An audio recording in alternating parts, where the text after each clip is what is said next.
Magandang araw sa inyo mga banateros. Good morning, good afternoon, and good evening dahil tayo ay napapanood international. Yun. Binabati natin ang lahat ng nakasubaybay, lahat ng banateros na nanonood sa atin. Hello po sa inyo at nagpapasalamat po ko sa patuloy ninyong suporta dito sa ating channel, YouTube channel. Uy, yun, maraming salamat ha. Alam nyo mga kaibigan, marami tayong nami-meet, marami tayo na bumabati sa atin pagka lumalabas tayo, mga subscriber sila, mga sabi nila, kami ay mga silent subscriber mo lang. Ano kaya ibig sabihin ng silent subscriber? Ano yun? Hindi nagsasalita? Minsan napapatanong talaga ako, ano kaya ibig sabihin ng silent subscriber? Ha? Pero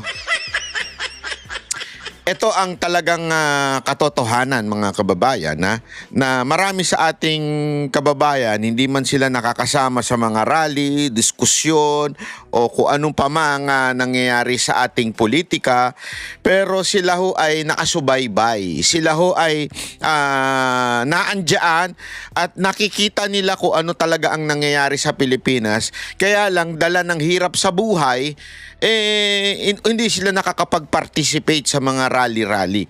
Hindi sila nakakapag-participate sa mga online comments.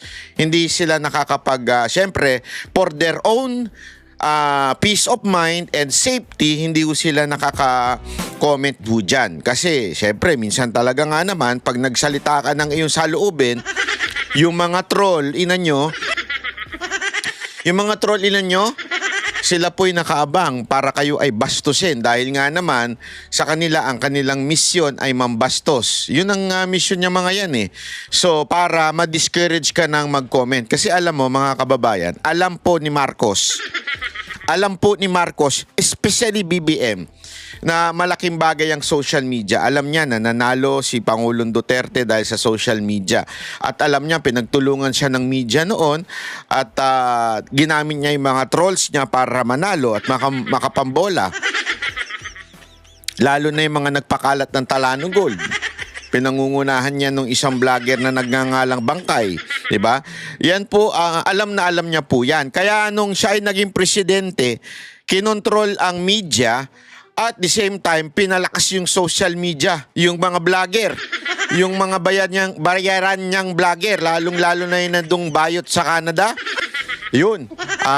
Yun, talagang binusog niya. Kasi alam mo, namimili talaga sila ng mga bayot. Hindi, walang biro. Hindi ako nagloloko ha. Pansinin ninyo basta mga tanso, bayot. Hindi ko nga noong una akala ko biro-biro lang. Totoo pala. Sabi nila, hindi bayot talagang pinipili namin kasi para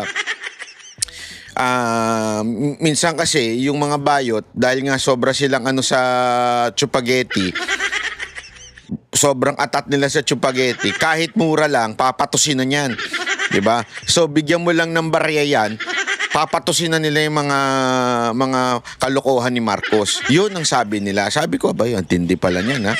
Oh. Kaya puro bayot ang mga, yung mga tanso, puro bayot. Oh, di mo gayahin ng ang banateros, di ba? Oh. Tapos, biglang magtatapang pa yan. Magsasabi pa yung mga yan. Oh, kung talagang matapang kayo, magdebate tayo. Pag ganyan-ganyan pa, sabi, hindi, kung talagang kayo, matapang kayo, bayot kayo mga banateros. Ganyan-ganyan pa yan, sabi niya. Sa loob-loob ko, matapang? Nagtatago ka nga dyan sa Canada, matapang. Umuwi ka sa Pilipinas. Umuwi ka, harapin mo. Hindi ko sinabing magsuntukan tayo hindi yan kasi hindi ako naniniwala sa violente, di ba? Hindi ako naniniwala sa being a violent, it doesn't mean na you are strong. Hindi yon. Ang talagang matunay na matikas ay handang harapin ang anumang panganib sa pagbanat mo. Halimbawa, hindi kami natatakot kahit may banta ng kung ano-anong pagbabanta ng gobyerno sa aming kalayaan na magpahayag, magsalita. Hindi kami natatakot dyan. Kahit ako ilang demanda ng hinarap ko, hindi ko natatakot, wala akong pakialam. Kasi yan ang tunay na tapang, yan ang tunay na courage. Eh yung pagmumura mo, yung pang-iinsulto mo ng ad hominem, walang kwenta yan. Pambayot lang yan. Magsama kayo nung bayot na walang ngipin, di ba? Yan yung mga pambayot lang na banatan, yung debate. Magdidebate tayo, di ka naman tatanggap ng pagkakamali. Hindi, kaya nga 'di ba kahit no ang Biblia sinabi ho hindi na dapat nakikipag-debate o argue with foolish. Bakit? Hindi naman tatanggap ng pagkakamali yan. Ba't ka ba nagdebate? 'Di ba? Alam mo 'yon. Sana kung may judge, may mananalo, may may ganun. Wala, hindi naman tatanggap 'yan. At hindi yan ang basya ng katapangan. Ang tunay na katapangan yung magsalita ka dito, handa kang harapin ang anumang consequence ng iyong sasabihin. Hindi yung nagtatago ka sa palda ng nanay mo. Nagtatago ka sa brief ng katrabaho mo. Di ba? Hindi ganun. Kaya nga alam mo mga kababayan, speaking of rally, alam nyo ba na sila mismo ay aminado na failure ang rally? Oo, lahat po silang itong mga kakampuet, itong mga NPA na makakaliwa, lahat sila aminado failure. Alam mo bakit failure? Papaliwanag ko sa inyo maya-maya. Pero panoorin natin itong isang analisasyon ng isang analyst daw. Di umano. Di umano na analyst. Hindi kasi siya sigurado eh. Ito. What's next na kaya for the trillion peso March movement pagkatapos nitong part 2 ng kanilang protesta? Kausapin natin si political analyst Lester Balmatero. Magandang gabi po sa inyo, Professor Balmatero. Good evening po, Ms. Corina. Napakabata ninyong professor. Thank you. Ilang taon na po kayo? 30 po. 30? Wow. Okay. So, siya na mismo, Pinky and Willard, ang nagsabi sa akin na parang ang konti ng mga lumabas ngayon sa... nakita ko yun, noong September 21, mas marami talaga di hamak. Siguro 10 times more. Oo. Why do you think? Well, I agree, no? Kasi yung first time, I think may two things eh. I think maraming bagay. But first, patapos na kasi yung taon eh. Kung ang mga target mo na pupunta sana yung mga estudyante, sa amin kasi sa UP, final exam ngayon eh, final weeks. So I guess... Hindi ako naniniwala doon sa that part na kanyang nitong tao na to. Yung sabi niyang rason niya na dahil daw sa exam sa UP. Una-una hindi lang naman mga taga UP ang pumunta nung unang mga rally. So I don't think kung meron man pumunta nung mga taga UP nung unang rally, hindi naman ganun kadami din.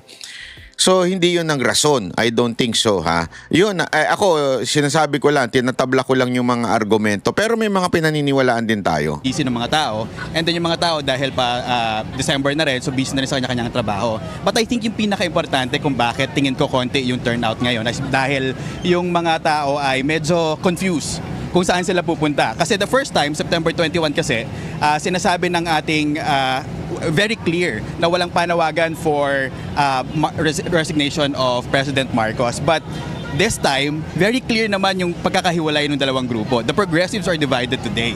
So I guess yung mga tao na dapat pupunta na walang organization, nakukonfuse sila kung saan sila ngayon pupunta. Yan ang totoo. That's true. 'Di ba? That's true. Confused sila. Alam mo kung bakit confused? Confused talaga sila. Kita mo puro mga bayot yun nandyan. Hindi. Confused yung mga tao pumunta. Aside from yung may mga pumunta sa rally na confused sa kanilang mga gender. Confused sila kasi kanya-kanyang political aspiration yung mga taong naandyan. Yun ang problema. Hinahaluan ninyo ng political. Alam mo, alam natin lahat. Kayo, alam nyo rin lahat yan. Imposibleng hindi nyo alam yan. Alam ninyo na yung pinaka-corrupt na budget, yung pinaka-maraming insertion, nagsimula sa executive, nagsimula kay Marcos, at nag-ending kay Marcos. Si BBM ang pinakami matinding pananagutan dyan. Alam nyo yan. Whether yung sinasabi ni Zaldico ay totoo o hindi na mismong presidente ay nakakatanggap ng 50 billion, whether that is true or not, which is I know most of you believe that, As a matter of fact, marami sa inyo talagang naniniwala na kasangkot si Marcos sa matinding korupsyon. Pero gayunpaman, even if hindi siya talagang nakatanggap, the mere fact that he is the president who signed the budget, ibig sabihin po nun, talagang merong matinding pagpapabaya, gross negligence sa parte ni Marcos. So alam natin lahat na dapat siyang mag-resign. Dapat na siyang bumaba dahil sa hindi niya nakayanan na pigilan ng korupsyon. Because of your political agenda na ayaw nyo rin si VP Sara Duterte, kaya tuloy hindi nagkakasundo-sundo ang mga Pilipino. Di ba? Yung mga huling EDSA o yung pagpapabagsak ng presidente, halimbawa, hindi ko sinabing pabagsakin natin ng presidente ha. Ang sinasabi ko lang, yung mga nakaraang EDSA, yung kay Marcos, wala namang masyadong nagtanong, sino ba papalit? Sino ba papalit? Wala nang ganun eh. Basta alam natin, diktador ay kailangang mawala na sa posisyon. Noong panahon ni Erap, ganun din. Marami sa inyo galit kay Gloria, hindi nyo rin gusto si Gloria nun. Pero hindi nyo na inisip yun. Ang inisip nyo, sige, wala tayong magagawa. Ayaw natin dito sa presidenteng ito. Hindi maayos ito. So, inalis nyo si Erap. Ngayon, kesa na magkasundo-sundo tayo at sundin natin ang konstitusyon, yung constitutional succession na tinatawag, may sarili kayong agenda. Gusto nyong pag-resignin ng presidente at vice president para ipasok yung kayo. Kasi nga mga NPA, itong mga makakaliwa na ito eh. Gusto nila, meron pa silang bagong pautot ngayon na yung mga tao ang mamumuno. Sino kayo? Kayong mga NPA ang mamumuno sa amin? Ulul. Mamatay kayo. Kayong mga NPA, hindi kayo dapat na namumuno. Mga rebelde kayo eh. Ako naniniwala ako sa mapayapang pagpapalit ng presidente. Dapat legal. Hindi ako naniniwalang illegal dapat ang gagawin. Ayoko ng rebellion. Yan ang pinaka-ayoko. Ayokong lumabas beyond the Constitution. Dapat nasa Constitution ng lahat para hindi magulo. Hindi pwede yung sinasabi ninyo na magbabaan tapos mamumuno, peoples. Kayo lang yung mga NPA lang kayo eh. Di ba? Hindi pwede yun. Dapat sundin natin kung anong naayon sa batas. Kaya talaga nakukonfuse ang tao dahil sa inyo. Punta ba sila dito I mean, hindi dito sa political analyst na to doon sa mga NPA sa People at saka Power sa mga kakampuit. Monument or pupunta sila doon sa Luneta? Will they be asking for BBM's resignation? Pero ano yung kapalit? So I guess confused yung mga tao kung saan sila pupunta ngayon. Kaya mas konti eh. Sa palagay nyo ba nakakadagdag sa kalituhan ng mga tao yung ang pagpipilian lang nila is Marcos or Duterte? Yes, sobrang laki nun eh.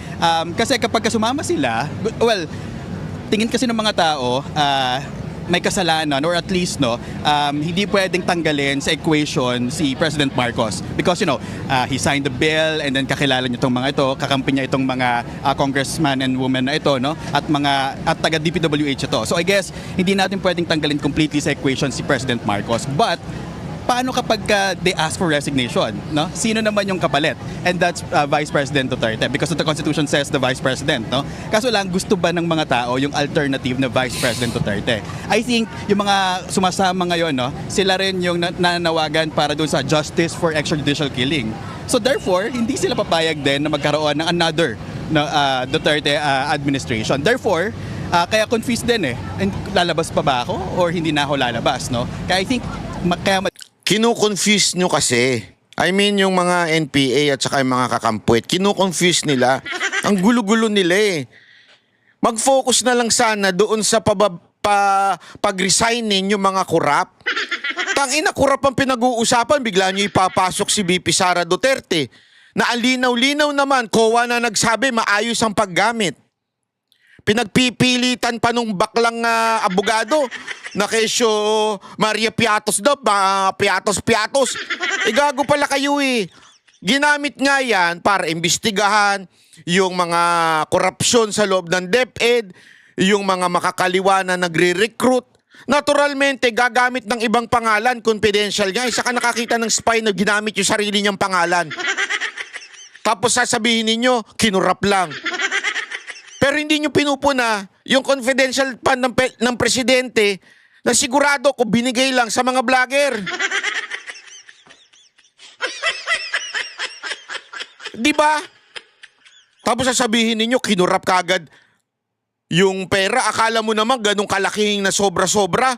Hindi ko naman sinasabing maliit lang ha. Pero ang punto natin dito, hindi kinurap yan ay ginamit sa tama. At yan naman po ay sinabi rin ng COA. Kinlear po ng COA pero wala.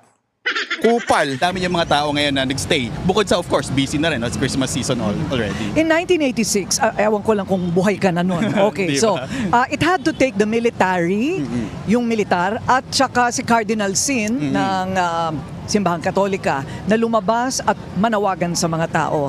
Sa ngayon, ang simbahan at ang militar ay umaalyansa pa rin sa saligang batas. Correct. Sa palagay mo ba, dapat pa rin magpatuloy ang ganitong mga protesta kahit na sumusunod pa rin tayo sa saligang batas? Medyo biased kasi ako in the sense that I'm teaching citizenship and governance. No? I always encourage people to actually participate. In fact, yung mga ganitong klase ng protesta, it actually makes our democracy more robust. No? So kung ako, hanggat hindi pa rin napapanagot yung mga corrupt officials, no, kailangan patuloy pa rin yung ganitong klase ng panawagan or kilos protesta. But with regard to military actions, no, tingin ko kasi walang appetite. No? Ayaw na ng taong bayan na makialam yung military sa ganitong mga klase ng protesta or ganitong klase ng mga action. Kaya tingin ko wala ring appetite for that. Yun lang. Are you Dahil- personally going to wait for hard evidence o kumbinsido na po kayo sa ilang mga personalidad as guilty? Well, academics kasi ako, so kailangan ko makita yung mga ebidensya na ilalabas. At lagi ko tinuturo sa mga estudyante ko, be critical. So wag lang tayong, halimbawa, yung lumabas na video ni Zaldico, papaniwalaan ba natin siya kaagad? I'm not saying wag nating paniwalaan completely, but I'm saying be critical. Kung ano ba, most likely hindi yun completely 100% true. Piliin yun yung sinabi ni Zaldico. But I think may mga enough na ebidensya para ma-prosecute yung ilang mga malalaking tao. At tingin ko, pagod na rin yung taong bayan na makita na hindi mapanagot, especially yung mga big fish, as they say, yung mga elected officials. Anong masasabi ninyo sa obserbasyon na at his weakest daw ngayon si PBBM dahil nga dito sa flood control corruption scandal? Oh. Yes. I agree na probably this is the weakest kasi makikita mo rin yung trust rating ni President Marcos pababa ng pababa. Pero tingin ko matatapos niya kasi yung 2028 niya.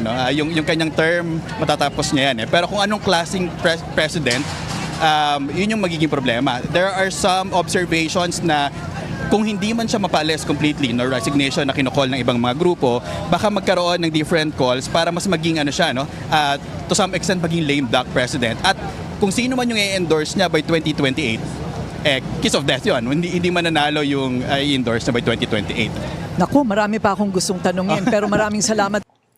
Kahit sino lumaban kay BP Sara Duterte, olat. Yan ang totoo. Kahit sino pa ang lumaban kay Pangulong BP Sara Duterte, wala, olat yan, ha? Sigurado yan.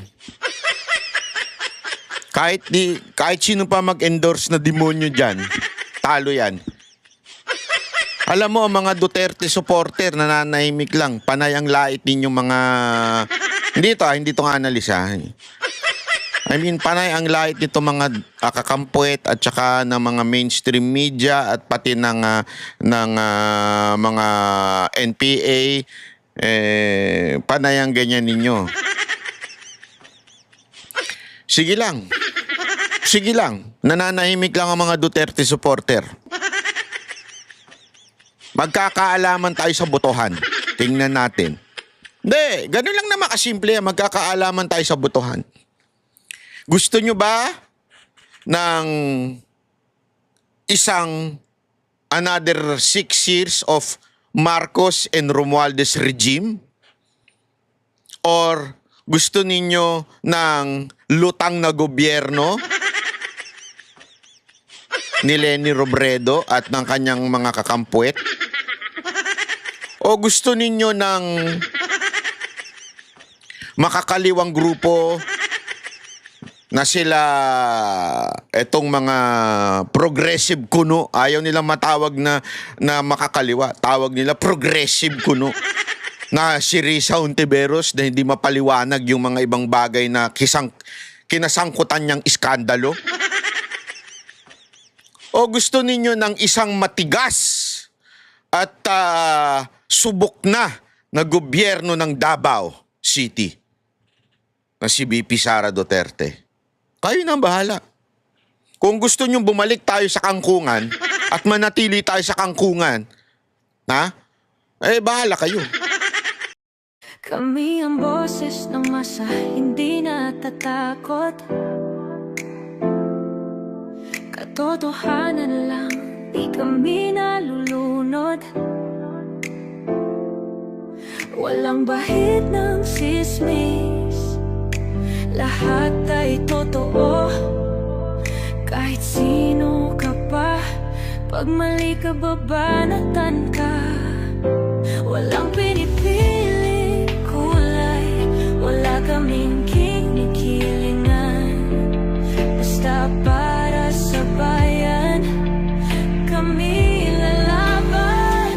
Pag tama palapakan, pag mali banatan. Di matitinag, di matatakot, para sa bayan tuloy ang sigaw. Sa harap ng kamera, walang halong takot. Mga baluktot, lahat kayo'y tutumba. Ang hustisya at totoo, yun lang ang mahalaga. Kahit sinong harang, di kami matitinag. Walang pinipili